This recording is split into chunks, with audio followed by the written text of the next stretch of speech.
सुंदर रेसिपीमध्ये सर्वांचं स्वागत आहे। आज आपण करणार आहोत शेव पाडून, बेसनची शेव पाडून मोतीचूर सारखे अगदी दिसणारे लाडू। तर चला आपण कृती पाहूया। त्याच्या आधी मला हे शेवचे लाडू कोणी शिकवले हे मी तुम्हाला सांगते। आमच्या सनीचा मित्र आहे बालपणाचा विकी, त्याची मम्मी पवार काकी, त्यांनी मला शिकवलेली आहे। ती अगदी तशीच्या तशी करण्याचा मी प्रयत्न केलेला आहे, पण बघाल काकी तुम्ही बघत असालच तर मला तुम्ही सांगा अजून काय त्याच्यात सुधारणा करू शकते मी, किंवा झाले असेल चांगले तर नक्की कमेंटद्वारे मला सांगा की तुम्ही शिकवलेले लाडू कसे आहेत ते। तर आता पाहूया, साहित्याकडे वळूया। 1 किलो बेसन घेतलेला आहे। हे मी घरघंटीवर दळून आणलेला आहे, चण्याची डाळ। तुम्हाला जर घरघंटीवर दळायचं नसेल तर रेडीमेड बेसन तुम्ही घेतलात तरी चालेल। हे बघा एकदम बारीक आहे, आणि जर रेडीमेड घेतलात तर तुम्ही चाळून घ्या। आणि 1 किलो साखर घेतलेली आहे। तुम्हाला जर साखरेचं प्रमाण कमी करायचं असेल तर तुम्ही 1/4 किलो, गोडी तुमची आवडीप्रमाणे तुम्हाला साखर तुम्ही घेऊ शकता। अर्धा वाटी काजूचे तुकडे बारीक करून घेतलेले आहेत। अर्धा वाटी बदामाचे तुकडे बारीक केलेले आहेत, आणि ह्याला 4 मगज म्हणतात। 4 मगज सुद्धा अर्धा वाटीच घेतलेले आहेत। मनुका घेतलेले आहेत सजावटीसाठी, आणि ही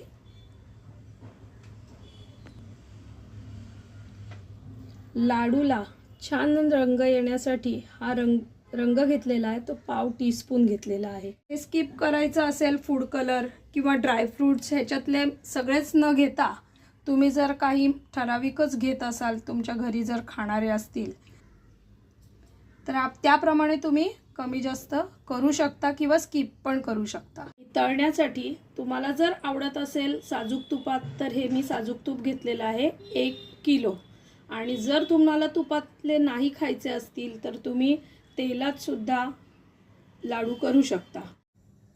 सर्वप्रथम आपण थोडंसं तूप घ्यायचं आणि वितळून घेऊन हे जे ड्रायफ्रूट्स आपण घेतलेले आहेत ते सगळे आपण लाईट भाजून घ्यायचे एकदम।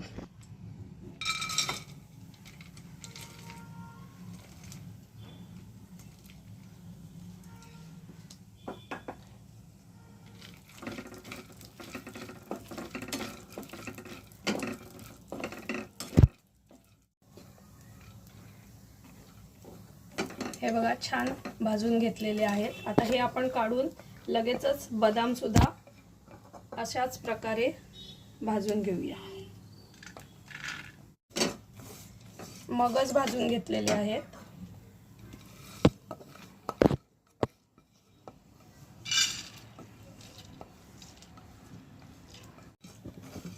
बदाम सुद्धा खमंग एकदम भाजून घेतलेले आहेत। 1 किलो आपण तूप घेतलेलं आहे। तूप हे साजूक आहे, तर हे आपण या कढईमध्ये चांगलं तापवून घेऊया। तूप आपण तापवून घेईपर्यंत आपल्याला पीठ भिजवायचं आहे। त्यासाठी हे भांडं घेतलेलं आहे, त्यामध्ये पीठ काढून घेते पूर्ण,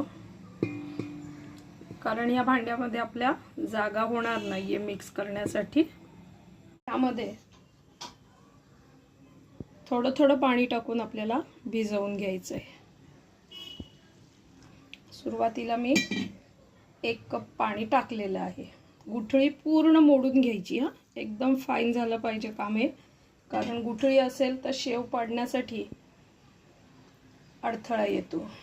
यामध्येच आपण हे फूड कलर घेतलेला आहे तो टाकलेला आहे। आम्ही येलो कलर घेतलेला आहे, तुम्हाला जर ऑरेंज आवडत असेल तर ऑरेंज पण घेऊ शकता। आलेला आहे, आणि कन्सिस्टन्सी बघा अशी आली पाहिजे, म्हणजे तुम्हाला त्याप्रमाणे पीठ भिजवायचं आहे। आणि आपल्याला नरम आता शेव काढायची, फटाफट तळायची, पटकन काढायची आहे। आपला चकलीचा सोऱ्या, आणि त्यामध्ये ही जी चकती आहे ती शेवेसाठी आपण घेतलेली आहे, तर ही त्याच्यात ठेवून आपल्याला हे सोऱ्या रेडी करून घ्यायचे। हे बॅटर आहे ना, आपल्याला ते भरण्यासाठी असा एक खोल चमचा घ्यायचा की जेणेकरून आपला हात सोऱ्याला सारखे आपल्याला फिरवून काढायचं आहे, तर ते लागणार नाही। अशा पद्धतीने आपण हे बॅटर आहे बेसनचं, ते आत टाकून घेऊ. प्रकारे हे भरून घेतलेलं आहे आणि हात खराब नाही करायचे अजिबात. त्याच्यासाठी कोणतरी एक माणूस वेगळा असेल तर खूप चांगलं, म्हणजे तुम्हाला पटकन काढता येईल आणि हात घाण न होता सोऱ्या पण आपला खराब नाही होणार. आणि त्या काकी इतक्या झटपट करतात ना, त्या एकट्याच करतात, पण त्यांना प्रॅक्टिस आहे. त्यांच्या एवढी मला प्रॅक्टिस नाही आहे, पण मी प्रयत्न करते. हे बघा, तेल तापलेलं आहे छानपैकी, तूप तापलेलं आहे आपलं छानपैकी. आणि हे बघा, झटपट झटपट अशी शेव टाकून घ्यायची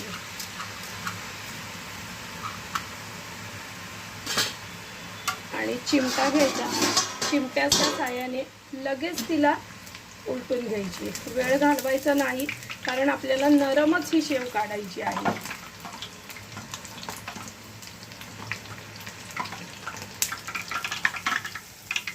बघा,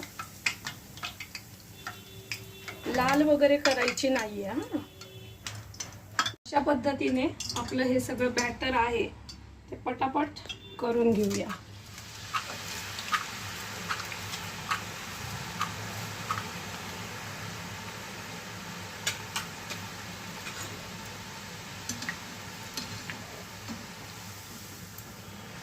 लगेच उलटायची, लगेच काढायची. नरम शेव आली पाहिजे, कडक करायची नाही, जी आपल्या चिवड्यामध्ये किंवा नुसती खातो तशी अजिबात करायची नाहीये. पूर्ण निथळवून घ्या आणि परातीमध्ये काढून घेऊया.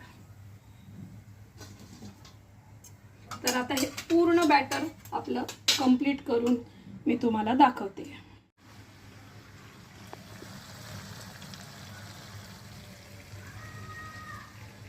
आता हे राहिलेलं बॅटर आहे ते पूर्ण निघण्यासाठी आपण या स्पॅच्युलाचा उपयोग केलेला आहे, म्हणजे तुमचे हात पण दुखणार नाही आणि अशा प्रकारे पूर्ण स्वच्छ एकदम टोप आपल्याला करून घेता येईल. आता हे राहिलेलं बॅटर आहे ते पूर्ण निघण्यासाठी आपण या स्पॅच्युलाचा उपयोग केलेला आहे, म्हणजे तुमचे हात पण दुखणार नाही आणि अशा प्रकारे पूर्ण स्वच्छ एकदम टोप आपल्याला करून घेता येईल. बघा, एवढ्या तुपामध्ये आपली शेव पूर्ण झालेली आहे करून तळून.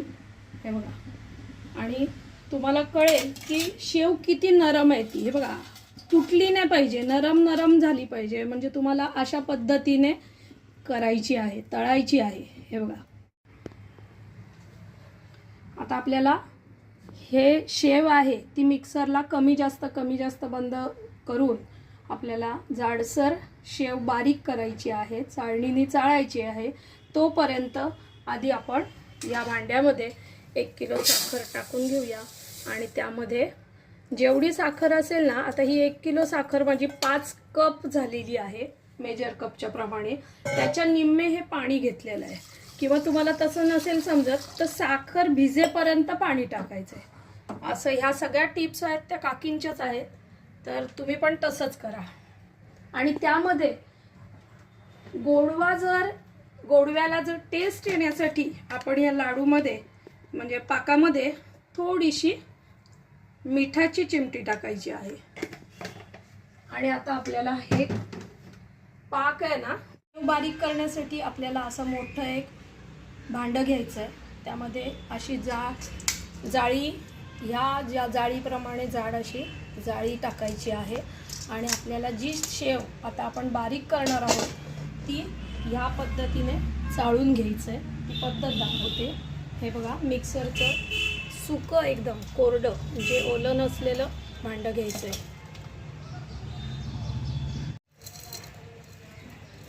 हे बघा, अशा पद्धतीने आपण हे टाकून घेऊया. थोडं थोडंच टाकायचं आहे आणि आपल्याला आता मिक्सर लावायचं आहे.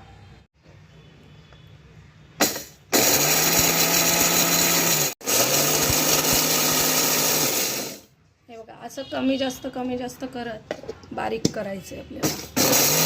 पीठ करायचं नाही,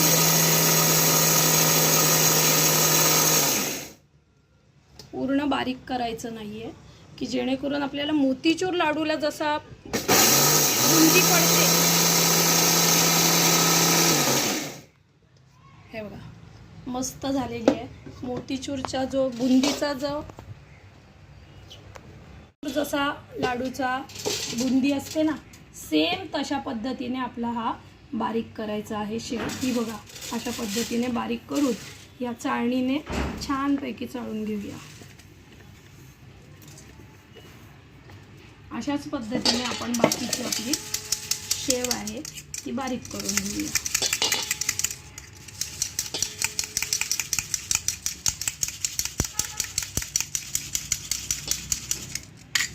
हे बघा किती छान आलेलं आहे बघा.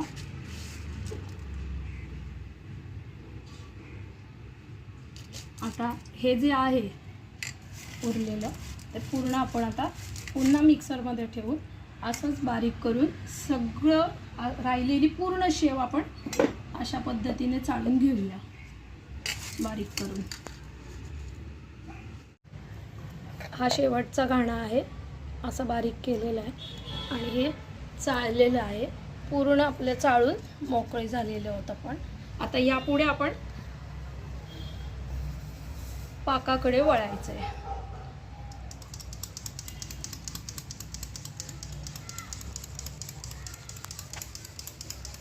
सुजानी मला मस्तपैकी मदत केलेली आहे. हे चाळून पूर्ण आपलं झालेलं आहे बघा. आणि आता स्वादासाठी आपण काय घेतलेलं आहे ते सांगितलं नाही आहे. तर ही वेलची पावडर घेतलेली आहे, ही जायफळची पूड घेतलेली आहे आणि हे वेलचीचे नुसते दाणे घेतलेले आहेत. दाणे अशासाठी तुम्हाला जर आवडत असतील, खाताना दाताखाली आले की स्वाद खूप छान लागतो लाडूचा, त्याच्यामुळे हे दाणे असे घेतलेले आहेत. मध्येच मी गॅस बंद केलेला होता कारण वेळ लागत होता. आता माझी फ्रेंड येऊन तिने चाळलं म्हणून हे तेवढं फास्ट झालेलं आहे. आता मी पुन्हा गॅस चालू करून पाक कसा करायचा आहे तो तुम्हाला आता दाखवते. ह्या सगळ्या टिप्स पवार काकीच्याच आहेत. तर त्या काकीने जसं सांगितलं मला त्याप्रमाणेच मी तुम्हाला सांगायचा प्रयत्न करत आहे. कारण गुरुचा हात जो असतो त्याची आपण बरोबरी करू शकत नाही, पण प्रयत्न नक्की करू शकतो. हे बघा, हे बघा, अशा पद्धतीने हा पाक झाला पाहिजे आणि चिकट झाला पाहिजे चांगला. म्हणजे हे लाडू आहेत ना, हे 10-12 दिवस चांगले राहतात. त्याच्यापेक्षा जास्त जर तुम्हाला टिकवायचे असतील तर पाक जरा जास्त बनवायचा. हे बघा, शेवटचा थेंब बघा कसं पडत आहे. अशा पद्धतीने आपल्याला पाक करून घेतलेला आहे. आता हाच पाक मी ह्या डिशमध्ये पाणी घेतलेलं आहे या डिशमध्ये आणि त्यामध्ये कसं टाकायचं आणि कसं बघायचं हे पण तुम्हाला सांगून टाकते. हे बघा, असं एक थेंब टाकलाय आणि तो जवळ आला पाहिजे असा पाक झाला पाहिजे. गोळी आहे ना ती जवळ आला. अजून थोडा वेळ आपण पाक ठेवणार आहोत कारण ती गोळी अजून झालेली नाहीये. थोडा वेळ आपण थांबलेले आहोत आणि हे बघा पाक पुन्हा मी तुम्हाला टाकून दाखवते. हो बघा, अशा पद्धतीने पाक वरतीच बघा कसं थर आलेला आहे त्या पद्धतीने झाला पाहिजे. असा हात लावलं की हातामध्ये आला पाहिजे. आणि त्यानंतर अगदीच तुम्हाला नाही समजलं तर लक्षात घ्या की गुलाबजामला आपण पाक करतो त्याच्यापेक्षा नक्कीच तो जाड असतो, हे लक्षात घ्या. अगदीच साखर साईडला होईल अशा पद्धतीने अजिबात करू नका, नाहीतर मग तो गोळी बंद पाक तयार होईल आणि त्यानंतर आहे ना जी लाडूला चकाकी येते ती अजिबात येणार नाही आणि त्याचा साखर तयार होईल. आपला पाक रेडी आहे बघा. पुन्हा हे बघा तार मस्त सुटलेली आहे त्याची. शेवटचा थेंब बघा की कसा पडत आहे. त्याप्रमाणे तुम्ही हा पाक रेडी करा. अगदीच नाही तुम्हाला जमला तर जर कच्चा पाक राहिला ना बऱ्यापैकी तर ते लाडू लवकरात लवकर तुम्ही संपवून घ्या. त्यामध्ये थोडेसे हे जे दाणे केलेले आहेत आपण ते टाकून घेऊया. तुम्हाला जर आवडत नसतील तर टाकले नाहीत तरी चालतील.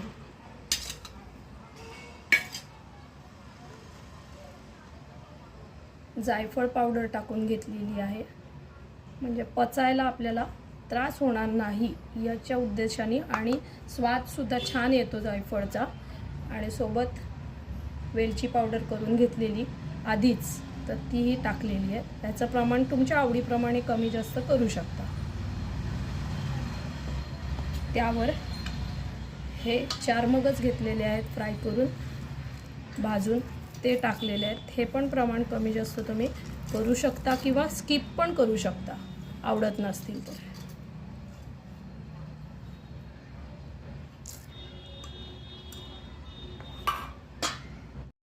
काजू बदाम तळलेले आहेत ते सगळे आपण टाकून घेऊया. टाकू शकता किंवा स्किप ही करू शकता. आता आपण हे सर्व चांगलं मिक्स करून घेऊया, जेणेकरून आपल्या या शेवेचा जो चुरा केलेला आहे आपण त्यामध्ये चांगलं मिक्स होईल. हे बघा, अशा प्रकारे आपल्याला अजून पाक लागणार आहे, कारण मुरणार ना ते बेसनच्या यामध्ये मुरून जाणार, त्याच्यामुळे अजून हे थोडंसं उरलेलं पाक आहे. हे बघा, ते मी पुन्हा ओतत आहे.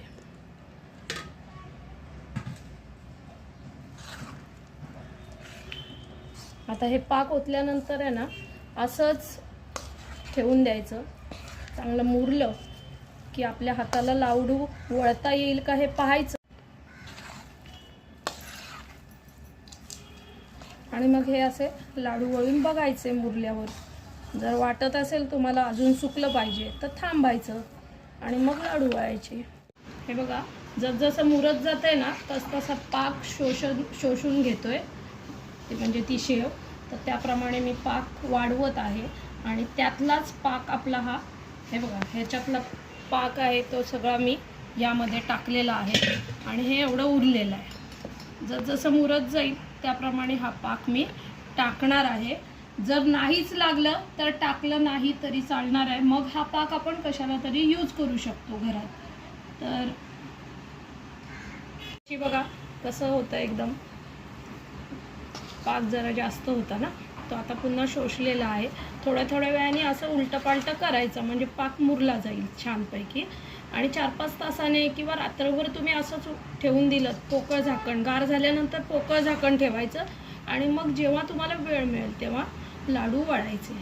आपण हे गार होईपर्यंत बुडाला हात लावून बघायचं, त्यानंतर आपण वळायला घ्यायचं. तर काकी, थँक्यू, तुम्ही मला ही रेसिपी अगदी प्रेमाने आणि समजून सांगितल्याबद्दल. हे बघा, मगाशी कसं आपलं पूर्ण ओलं ओलं होतं सगळं हे आजचा मिश्रण, आणि आता बघा किती सुकं झालेलं आहे. जेवढं सगळी पाक टाकलेला आपण तो सगळा ॲब्झॉर्ब करून घेतलेला आहे शेवेने. हे बघा, अशा प्रकारे हे 4 तास झालेले आहेत थंड होऊन. तुम्हाला जर अजून मुरवट ठेवायचं असेल तर तुम्ही रात्रभर ठेवून नंतर दुसऱ्या दिवशी सकाळी लाडू वळू शकता. बघा किती मोतीचूर सारखे अगदी झालेले आहेत आपले लाडूचं हे बॅटर. बघा,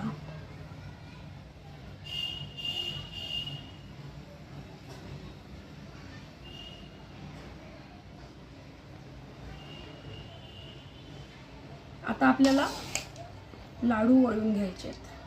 आता ह्यामध्ये जो पाक उरलेला होता ना तो मी थोडासा ठेवून दिलेला आहे. तुम्हाला जर पाक उरवायचंच नसेल तर जे आपण साखर घेतलेली ती 5 कप घेतलेली होती, तर त्याच्या निम्मे आपण पाणी घेतलेलं, निम्मे म्हणजे 2.5 कप. तर तुम्ही 2 कप पाणी घेतलं तर ते जेवढं होतं तेवढं सगळं साखर त्याच्यात उतरून येईल. हे बघा, 2 कप पाणी घेऊन पाक केलं तरी छान होईल. किती सुंदर लाडू झालेला आहे आणि टेस्ट तर एवढी छान येते की घमघमाट सुटलेला आहे एकदम तुपाचा. हां, आणि तुम्हाला विशेष म्हणजे हे एक सांगायचं आहे, अशा प्रकारेच आपण हे सगळे लाडू करणार आहोत. लाडू करता करता मी तुम्हाला असं सांगते की तुम्हाला जर हे सुशोभित दिसण्यासाठी हे मी ठेवणार आहे, लावणार आहे, तर असं घेऊन एक वरती लावायचं आणि छानपैकी लाडू हलक्या हाताने, काही एवढं दाबायची वगैरे काही गरज नाही आहे, हलक्या हाताने लाडू वळून घ्यायचा आहे. लाडूची साईज आपल्या आवडीप्रमाणे घ्यायची आहे. हे बघा किती सुंदर लाडू झालेला आहे. टेस्ट तर अप्रतिमच असणार आहे. आणि ह्या सगळे तुम्ही न स्किप करता माझी व्हिडिओ बघा, म्हणजे तुम्हाला जसंच्या तसं करता येईल. आणि विशेष म्हणजे तुम्हाला जर तुमच्याकडे जर तुपाचं खात नसणार, साजूक तुपातलं वगैरे, तर तुम्ही त्या तुपाऐवजी तेलात हे जे आपण शेव तळली, ही तेलात तळली ना तरी चालणार आहे. आणि तेल पण तेवढंच लागेल जेवढं मी आत्ता घेतलेलं होतं. एक पिशवी तुम्हाला तेल लागू शकतो आहे. आणि त्यातूनही तुम्हाला जर तुपासारखे खाल्ल्यासारखे वाटले पाहिजेत तर ह्या सगळ्या ह्याच्यामध्ये साजूक तूप आहे ना ते वितळवायचं अर्धा कप वगैरे आणि ते ह्याच्यामध्ये टाकायचं. मग एक नंबर तूप म्हणजे साजूक तुपातलेच लाडू झाल्यासारखे सुद्धा तुम्हाला टेस्ट येऊ शकते. तर मी तुम्हाला या सगळ्या टिप्स सांगितलेल्या आहेत. आता तुम्ही हे लाडू लवकरात लवकर सगळी आपली प्रोसिजर पूर्ण बघून तुम्ही छानपैकी असे लाडू करायला घ्या. आणि त्याचप्रमाणे तुमचे लाडू कसे झाले हे मला कमेंटद्वारे सांगायला विसरू नका. अशाच नवीन नवीन रेसिपीसह आपण पुन्हा भेटू. तोपर्यंत धन्यवाद आणि नमस्कार सुद्धा. माझी पूर्ण व्हिडिओ पाहिल्याबद्दल थँक्स. हे बघा पूर्ण आपले लाडू बनवून झालेले आहेत आणि ते मोजून बघितले तर 70 लाडू झालेले आहेत.